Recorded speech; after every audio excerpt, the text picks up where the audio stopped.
बिस्मिल्लाहिर्रहमानिर्रहीम। अस्सलामुअलैकुम। आज मैं आपसे शीर पीरा की रेसिपी शेयर कर रही हूँ जो कि ईरानी डेज़र्ट है और अफ़गानिस्तान में भी बहुत ही ज़्यादा मकबूल है। ये बहुत ही ज़्यादा लजीज और मज़ेदार डेज़र्ट है। इंशाअल्लाह आपको ये बहुत पसंद आएगी। इसमें जो चीज़ें चाहिए वो देख लेते हैं। हमें चाहिए होगी किशमिश, या आपके ऊपर डिपेंड करता है आपने कितना इस्तेमाल करना है। इसके अलावा मैंने इसमें काजू इस्तेमाल किया है, बादाम इस्तेमाल किया है और पिस्ता इस्तेमाल किया है। ये दिल खोल कर इस्तेमाल करें जितना आप इस्तेमाल करना चाहते हैं। इसके अलावा मैंने इसमें अखरोट का इस्तेमाल किया है। इलायची पाउडर यूज़ किया है मैंने 2 टेबल स्पून। शुगर का इस्तेमाल किया है, यहाँ पे 2.5 कप ये शुगर है। पाउडर मिल्क मैंने हाफ केजी यूज़ किया है। इसके अंदर 2.5 कप पानी हम गर्म करेंगे और उसमें 2.5 कप चीनी ऐड कर देंगे और इसे तकरीबन 15 मिनट तक पकाएंगे ताकि ये रिड्यूस होकर 1.5 कप रह जाए।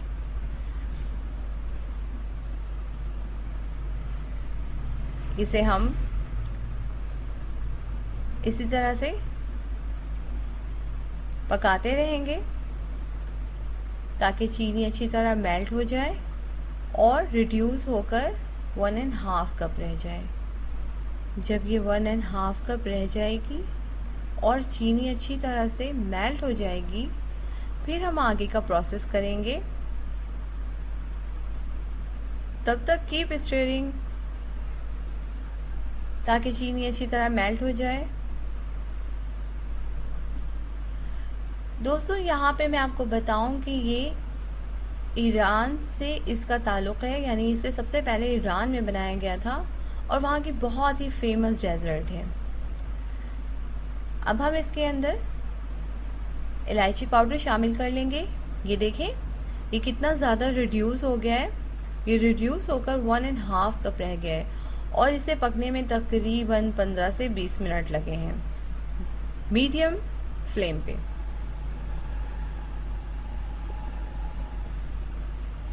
इलायची पाउडर को अच्छी तरह से मिक्स कर लेंगे इसमें। अब हम एक बर्तन लेंगे और उसमें करेंगे ऑयल या बटर की ग्रीसिंग। बहुत अच्छे तरीके से इस पर ग्रीसिंग करनी है क्योंकि जो हम अपना डेजर्ट तैयार करेंगे वो हम इस बर्तन पे सेट करेंगे और जब ग्रीसिंग अच्छी होगी तो फिर वो सेट होने के बाद बहुत अच्छे तरीके से निकल आएगी। जितने भी हमने ड्राई फ्रूट्स यूज़ किए हैं उसमें से हाफ हम इस सिरप में शामिल कर देंगे जो कि हमने तैयार करके रखा है। मैंने यहाँ पे इसलिए कहा है कि जिसको जितना ज़्यादा पसंद है ड्राई फ्रूट वो उतना ज़्यादा इस्तेमाल करें क्योंकि इसका जो टेस्ट है वो ड्राई फ्रूट से ही बहुत ज़्यादा अच्छा आता है। अब हम इसमें पाउडर मिल्क ऐड कर देंगे।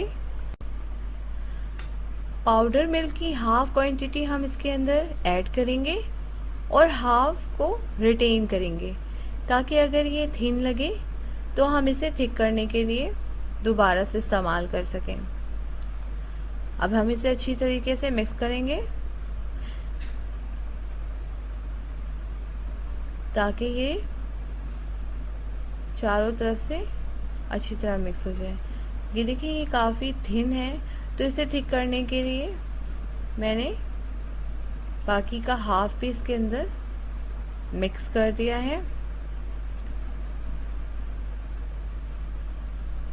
बहुत ही आसान और बहुत जल्दी तैयार हो जाने वाली ये डिश है।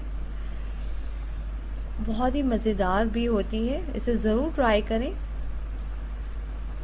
अब हम इसे ग्रीस किए हुए पैन पे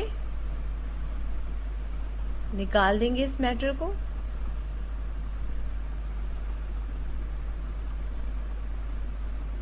और इसे टैप करेंगे ताकि ये अच्छी तरह से सेट हो जाए। दोस्तों, जिन लोगों ने अभी तक मेरा चैनल सब्सक्राइब नहीं किया है तो प्लीज़ मेरे चैनल को सब्सक्राइब करें ताकि मेरी आने वाली तमाम वीडियो जल्द अज जल्द उन तक पहुंच सके। सब्सक्रिप्शन बिल्कुल फ्री है। अब हम इसमें ड्राई फ्रूट्स जितने भी हैं वो ऊपर से ऐड कर देंगे और इसे रूम टेम्परेचर पे 2 घंटे तक ठंडा होने देंगे। जब ये रूम टेम्परेचर पे ठंडा हो जाएगा तो फिर हम इसे 2 घंटे के लिए फ्रीज़र में रखेंगे, यानी पूरे 4 घंटे इसे कम्प्लीटली तैयार होने में लगेंगे। और ये देखिए 4 घंटे के बाद ये अच्छी तरह से सेट हो चुका है। आप देख सकते हैं ये कितनी अच्छी तरीके से सेट हुआ है। अब हम इसकी कटिंग करेंगे। इसकी कटिंग के लिए मैंने यहाँ पे हार्ट शेप यूज़ किया है।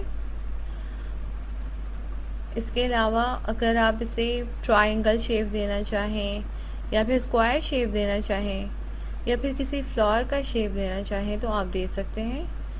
आप मोल्ड अपना वो इस्तेमाल करें जो आपको जिस चीज़ का इसको शेप देना है। इसे साइडों से इस तरह से हम अलग कर लेंगे और उसके बाद फिर इसकी कटिंग करेंगे।